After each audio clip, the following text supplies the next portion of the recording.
न मिले या मिले, दोनों को बीच से दोनों को छोड़ना होगा। मिले उसको भी छोड़ना होगा, नहीं मिले उसको भी छोड़ना होगा, और मध्य मार्गी आपको बनना होगा सुख और शांति के लिए। और इसी का भी गीता जागता उदाहरण आज श्रद्धेय डॉक्टर साहब और इनके तमाम सहयोगों के द्वारा आज हम सबको मिला है। आइए, वो व्यवधान है कहाँ, वो कौन सी चीज है मेरे अंदर से गया हुआ निकल गया है, जो हम सुख चैन नहीं लेने दे रहा है, शांति नहीं दे रहा है।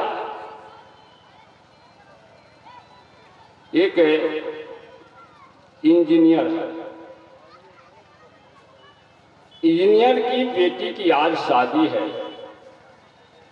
कार्यकर्ता लोगों से एक निवेदन, हमको लगता है माँ बहन को बैठने में दिक्कत है, उनके लिए अविलंब व्यवस्था करें, आगे में भी बैठने का जगह है।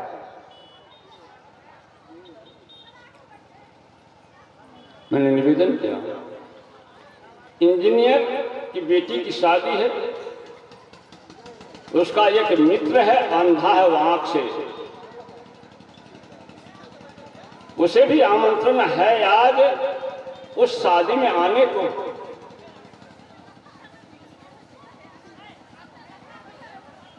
इंजीनियर साहब के घर से 1 माइल की दूरी पर उस अंधे का झोपड़ी है, 4 लाइन है बगल में, और 4 लाइन के बगल में इसका एक छोटा सा झोपड़ी है, वहां वो रह रहा है। समय के साथ वो अंधा अपने आश्रम से चलता है, इंजीनियर साहब के यहाँ आ जाता है। शाम में बारात आती है, भोजन की व्यवस्था संपन्न होती है, शादी हो जाती है, बारात लोग लौट जाते हैं। रात में 4 बजते सारा दरवाजा खाली हो जाता है। अंधे मित्र ने कहा इंजीनियर से कि मित्र मैं भी अपने आश्रम को जाऊंगा। मित्र ने कहा मैं भी आश्रम को अपने ही जाऊंगा। इंजीनियर ने कहा मित्र अंधेरी रात है, बादल लगी है, बूंदा बूंद पानी भी बरस रहा है। 4 लाइन पे बाएं दाएं गाड़ी दौड़ रही है, बहुत तेज रफ्तार में दौड़ रही है। हो सकता है कहीं आप उसे एक्सीडेंट न कर जाए, दुर्घटना न घट जाए, इसलिए सुबह होने दो तो चला जाना। लेकिन इसका अंधा मित्र ने कहा मित्र मैं अभी जाऊंगा, कुछ आवश्यक कार्य मेरे आश्रम में। एक उपाय किया इंजीनियर ने, उपाय क्या किया, एक लालटेन लाए, लालटेन में तेल बत्ती शीशा ठीक कर दिया, जला दिया, और मित्र ने कहा मित्र ये लालटेन आप हाथ में ले लो, लालटेन जल रही है, ये लालटेन आप ले लो हाथ में, और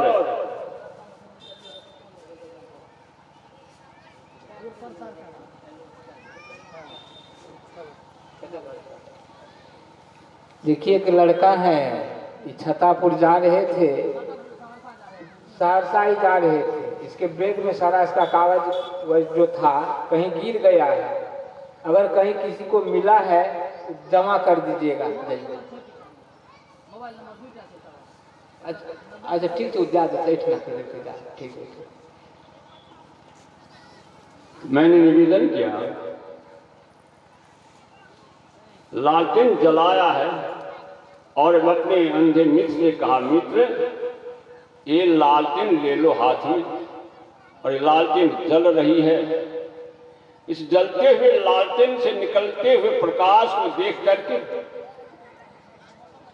रोड से जो बाएं दाएं गाड़ी दौड़ेगी, प्रकाश को देख करके बायां दाएं आपसे निकलता चला जाएगा, आपको ठोकर नहीं लगेगी, आप इत्मीनान से अपने आश्रम को चले जाइएगा। तो दुर्भाग्य संदेह का है, अब बस आश्रम के निकट पहुंचने ही वाला है, एक साइकिल वाला आगे से आ रहा है, दोनों में टक्कर हो जाती है। साइकिल वाले आगे से आ रहा है, दोनों में टक्कर हो जाती है। हम समझ सकते हैं टक्कर होने का कारण क्या हो सकता है।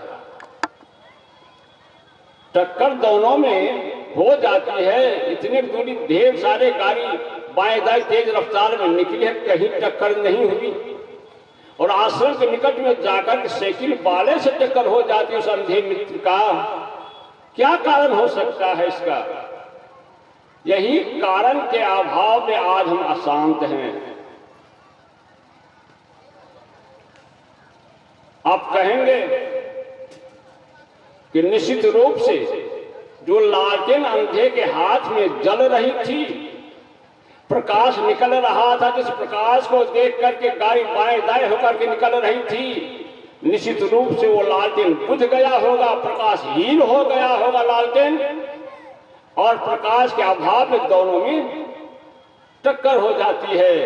बस यही प्रकाश, वो प्रकाश क्या है? हमारा विवेक।